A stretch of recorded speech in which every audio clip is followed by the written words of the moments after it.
Hello friends, welcome to SSC coaching centre. दोस्तों, आज के वीडियो में बात करेंगे गणित के महत्वपूर्ण प्रश्नों की जो बार बार परीक्षा में पूछे जाते हैं।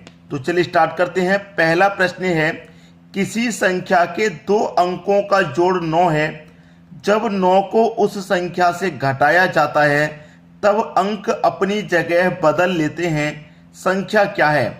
इन चार ऑप्शन में से कोई वो संख्या होगी जो यहां पर हमसे कह रहा है। हमसे सबसे पहले कंडीशन दी गई है कि दो संख्या का योग जोड़ 9 है, दो अंकों का जोड़ 9 है। तो मैं ऑप्शन में देख लेता हूं कौन से दो अंकों का जोड़ 9 आता है। 4 और 5 का जोड़ 9, बिल्कुल ठीक। 3 और 6 का भी 9, 5 और 4 का 9, 7 और 2 का 9। तो यहाँ पे चारों ऑप्शन ऐसे हैं जिनका जोड़ 9 है। अगर कोई एक ऑप्शन ऐसा होता जिसका जोड़ केवल 9 आता तो वही आंसर हो जाता, हमें सॉल्व करने की कोई जरूरत नहीं पड़ती। लेकिन यहाँ पे चारों ऑप्शन का जोड़ 9 है, तो हम क्या करते हैं, पहला ऑप्शन ले लेते हैं कि वो संख्या भाई क्या है, आपकी 45 है। ठीक है, जोड़ 9 है। जब 9 को उस संख्या से घटाया जाता है तो मैं क्या करूंगा, 9 को यहां से घटा दूंगा। तो कितना आ जाएगा भाई, 36 आ जाएगा। 36 आ गया। तो यहां पर क्या है, घटाया जाता है तब अंक अपनी जगह बदल लेते हैं। अंक अपनी जगह बदल लेते हैं। तो क्या 45 ने अपने अंक बदले? अंक बदलने का मतलब है 45 था, 9 घटाने पर 36 आया है। अंक बदलने का मतलब है कि ये 45 है, 4 पहले है 5 बाद में, 5 पहले आ जाए 4 बाद में आ जाए, इस तरीके से अंक बदले जाएंगे। लेकिन ऐसी कोई कंडीशन नहीं आई है, तो पहला ऑप्शन हमारा गलत। दूसरा ले लेते हैं 36। इसमें से भी 9 घटा देंगे, 36 में से 9 घटा देंगे, 27 आ जाएगा। क्या अपने अंक बदले? यहां पर नहीं बदले, तो ये भी गलत। 54 ले लेते हैं, माइनस कर देंगे 9, कितना आ जाएगा 54 में से 9 45 करने पर, 54 में से 9 माइनस करने पर आ जाएगा भैया 45। अब यहां पर देखिएगा 54 है, 9 घटाने पर 45 आया, अंक बदल गए। यहां पर भी अंक नहीं बदले, यहां पर भी नहीं बदले, लेकिन यहां पर बदल गए। वही अंक है 5 और 4, वही अंक है 5 और 4, लेकिन ये बदल गए। 5 पहले था बाद में आ गया, 4 बाद में था पहले आ गया। अंक आपस में बदल गए, जगह बदल लेते हैं। तो संख्या क्या है, वो संख्या हमारी 54 हो जाएगी। लास्ट ऑप्शन अगर मैं देखूं 72 है, इसमें से अगर मैं 9 माइनस कर दूंगा तो 63 आ जाएगा। लेकिन अलग संख्या आ रही है, वही संख्या नहीं आ रही, अंक आपस में बदलने वाली। ठीक है, क्लियर हो गई बात। अब देखेंगे हम अगला प्रश्न। अगला प्रश्न है, किसी व्यक्ति के पास कुछ मुर्गियां और गाय हैं। इनके पैरों की संख्या 140 तथा सिरों की संख्या 48 है। मुर्गियों की संख्या क्या होगी? मुर्गी होती है दोस्तों 2 पैर वाला जानवर। ठीक है, यहां जो प्रश्न दिया जाता है इसमें एक 4 पैर वाला जानवर होता है, एक 2 पैर वाला। ठीक है, यहां पर हमसे कहा गया है कि मुर्गी और गाय। तो मुर्गी 2 पैर वाला जानवर है, गाय 4 पैर वाला है। लेकिन हमसे पूछ रहा है मुर्गियों की संख्या, 2 पैर वाले की संख्या हमसे पूछी गई है। एक तो दोस्तों किताब वाला फॉर्मूला होता है 4 = L डिवाइडेड बाई 2 माइनस का H। ये हमारे पास किताब वाला फॉर्मूला है। ये 4 लिखा हुआ है, इसका मतलब है कि 4 पैर वालों की संख्या यहां से पता लग जाएगी, 4 पैर वाले की। तो निकाल लो 4 पैर वाले की संख्या। ठीक है, 4 पैर वाले की संख्या हम यहां से निकाल लेंगे। 4 = L का मतलब है लेग। कितने लेग हैं यहां पे, कितने लेग हैं भैया? लेग का मतलब पैर, पैरों की संख्या यहां पे कितनी है? हम अगर पैरों की संख्या की बात करें तो 140 है, डिवाइडेड बाई 2 माइनस का हेड। सिर माइनस कर देंगे, एच का मतलब हेड, हेड का मतलब सिर, माइनस हो रहा है ना, तो 48 से ना 48 को माइनस कर दो। 2 से 140 को मैं कटाता हूं तो 70 बार में कटेगा, और 70 में से 48 अगर मैं माइनस कर दूं तो 70 में 48 माइनस करने पर बचेगा भैया 22। तो ये 4 पैर वाला ही तो निकालना है हम। तो 4 पैर वाला जानवर की संख्या कितनी निकल के आ गई, 22।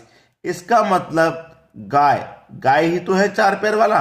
गाय कितनी है भाई, 22 है। अब टोटल सिर आपके पास 48 है, टोटल सिर जो कि मुर्गी और गाय के मिला करके 48 है। 48 में से गाय हो गई 22, तो जो बचेगा वो मुर्गी होंगी। क्लियर है, जो बचेगा वो मुर्गी। तो 8 में से 2 जाएगा 6, 4 में से 2 जाएगा 2, तो इसका मतलब मुर्गी कितनी है, 26 मुर्गी है। ये आपके प्रश्न का सही जवाब। ठीक है, 26 मुर्गी, डी ऑप्शन बिल्कुल सही। अब देखेंगे अगला प्रश्न। अगला प्रश्न है, किसी त्रिभुज के कोणों का अनुपात 2, 3, 5 है, सबसे छोटे कोण का मान डिग्री में क्या होगा? भाई त्रिभुज की बात कही है। अगर मैं यहां पे एक त्रिभुज बना लेता हूं इस तरीके से, मैंने ये यहां पे त्रिभुज बना लिया, ठीक है। अब यहां पे त्रिभुज मैंने बना लिया, तो यहां पे त्रिभुज में अगर बना लूं तो त्रिभुज के तीनों कोणों का मान कितना होता है? त्रिभुज के तीनों कोणों का मान होता है 180 डिग्री। त्रिभुज के तीनों कोणों का मान कितना? 180 डिग्री होता है। तो किसी त्रिभुज के कोणों का अनुपात 2, 3, 5 है। मान लीजिए ये कोण ए है, ये बी है और ये सी, ठीक है। ए कोण, बी कोण और सी कोण, इनका हमें अनुपात दे रखा है 2, 3, 5, ये इनका हमें अनुपात दिया गया। अब हमारे पास त्रिभुज के सभी कोणों का योग कितना होता है? 180 डिग्री। तीनों कोणों का योग 180 डिग्री। जब हमारे पास योग पता है तो हम क्या करेंगे? अनुपातों का भी योग। तो 2 और 3 5, 5 और 5 10। तो त्रिभुज के योग में अनुपातों के योग से डिवाइड कर देंगे। तो यहां पर योग है और त्रिभुज का योग 10, कटा दो भाई, 0 से 0 कटा, 18 बचा। अब हमसे क्या पूछ रहा है? हमसे पूछ रहा है सबसे छोटे कोण का मान डिग्री में क्या होगा। तो सबसे छोटा कोण 2 सबसे छोटा दिखाई दे रहा है, तीनों में 2 सबसे छोटा कोण है। तो 18 का गुना में 2 से कर दूं, कितना हो जाएगा? 36, ठीक है। तो सबसे छोटा कोण है हमारा 36 डिग्री का, यानी कि बी ऑप्शन बिल्कुल सही। सबसे बड़ा पूछता तो सबसे बड़ा कोण है 5, 18 पंजे 90, ये 90 डिग्री का कोण हो जाएगा। क्लियर है? लेकिन जो पूछा है वही बताना है। सबसे छोटा पूछा, सबसे छोटा 36 डिग्री। अब देखेंगे अगला प्रश्न। अगला प्रश्न है, एक मोटर गाड़ी अमुक यात्रा को 8 घंटे में पूरी करती है।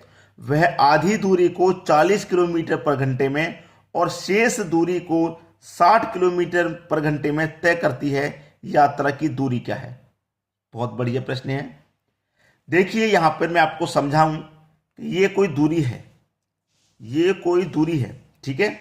ये दूरी को पहले किस चाल से तय किया जा रहा है? 40 की चाल से।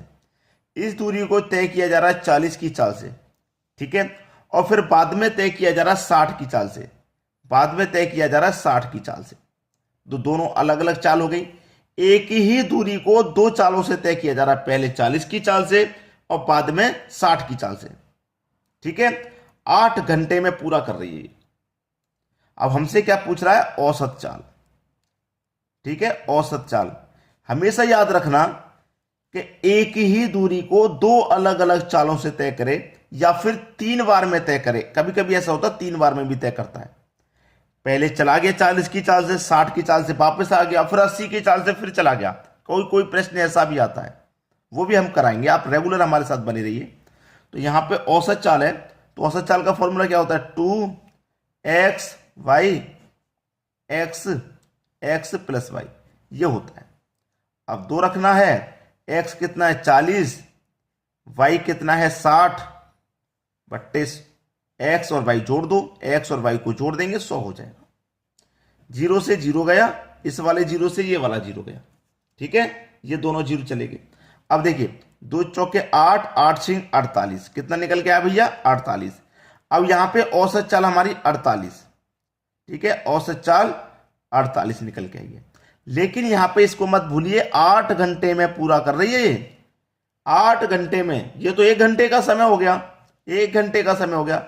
8 घंटे में पूरा कर रही है, तो 8 से क्या कर देंगे? गुना, तभी तो 8 घंटे का मालूम हो जाएगा कितना है। 8 अट्ठे 64 का 4, कैरी का 6, 8 चौक 32 और 6 38, ठीक है। ये आपका आंसर हो गया 384 किलोमीटर। भाई दूरी कितनी है? यात्रा की दूरी तो पूछ रहा है, वो दूरी है 384 किलोमीटर की, जिसको 40 की चाल से तय किया एक बार और फिर दूसरी बार में 60 की चाल से तय किया। 344 किलोमीटर की दूरी है, ठीक है। सी ऑप्शन आपका सही हो गया। सभी की समझ में आया? अब देखेंगे अगला प्रश्न। अगला प्रश्न है, एक पंप 2 घंटे में एक टंकी को भर सकता है। रिसाव होने के कारण इसने टंकी भरने में 2.1/3 घंटे का समय लिया। रिसाव से टंकी का पूरा पानी कितने समय में खाली हो जाएगा? इसको करने का तरीका है एक्स वाई बटे में एक्स और वाई का अंतर, ठीक है। दोनों का अंतर लेंगे। अब एक्स क्या है? एक भैया एक आपका समय x है और दूसरा समय आपका y है। ठीक है, तो x है आपका 2.1/3 गुने y है आपका 2 घंटे का, तो 2 ले लीजिए, बटे में आइए x है आपका 2.1/3, y को क्या कर देंगे, माइनस कर देंगे, अंतर कर देना है ना दोनों का अंतर कर देना, तो इसको हम माइनस कर देंगे। अब देखिए 3 दूने का 6, 6 में जोड़ेंगे 7/3, ये हो गया 7/3 गुने का 2 यहां पर आ जाइए। यहां पर जब हम इसको सॉल्व करेंगे तो ये हो जाएगा 3 दूने का 6, 6 में 1 जोड़ेंगे 7/3 माइनस का 2।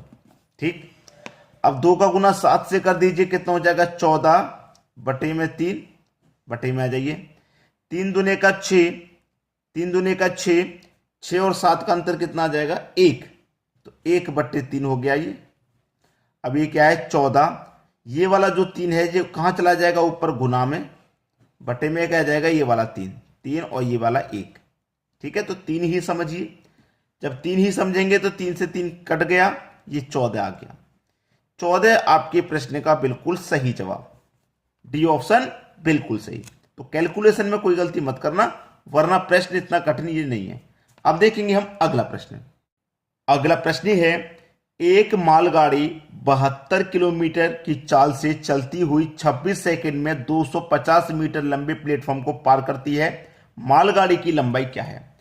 देखिए फॉर्मूला होता है दूरी बराबर समय इनटू चाल। अब हमसे क्या पूछा, मालगाड़ी की लंबाई क्या है, लंबाई का मतलब दूरी ही तो पूछ रहा है, तो हमें दूरी निकालनी है। ठीक है, हमें लंबाई निकालनी है, जबकि एक लंबाई हमारे पास है 250 मीटर की और एक लंबाई हमें निकालनी है और दूसरी लंबाई हमारे पास 250 की है। तो दोनों को जोड़ लेंगे, जितनी भी लंबाई है जितनी भी दूरी होती है सबको जोड़ लेते हैं। एक हमें फाइंड करनी है, एक हमारे पास है, बराबर समय कितना भाई, समय दे रखा है 26 सेकंड का, 26 सेकंड का समय है। चाल है 72 किलोमीटर पर घंटे की, 72 किलोमीटर पर घंटे की चाल, समय सेकंड में है, चाल किलोमीटर पर घंटे में है, तो इसको चेंज करना पड़ेगा। तो कितने में चेंज करेंगे भाई, मीटर में, यानी कि छोटी यूनिट में चेंज करेंगे, तो छोटी संख्या ऊपर आ जाएगी 5/18, 18 चौक 72, 4 पंजे 20। ठीक है, तो यहां पर आ जाएगा 20। अब इसी को सॉल्व कर लो, L + 250 बराबर 26 गुने चाल कितनी है भैया 20 की। ठीक है, अब इसको हम सॉल्व कर लेंगे, यहां पर देखिए सॉल्व कर लेंगे, इन दोनों का गुना हो जाएगा, 26 दूने का 52 और 1 0 520, इनका गुना हो गया, और ये आपके पास L + 250। अब L बराबर 520, ये प्लस का 250 बराबर के इधर आके माइनस का 250 हो जाएगा। ठीक है, अब निकल के आ गया, 520 में से 250 हम घटा देंगे, कितना बचेगा 270। तो लंबाई कितनी है, लंबाई निकल के आई 270। ये आपका सही जवाब हो जाएगा, डी ऑप्शन। क्लियर सभी को, उम्मीद करूंगा सभी को प्रश्न आसानी से समझ में आ गए होंगे। वीडियो देखने के लिए दोस्तों आपका बहुत बहुत धन्यवाद।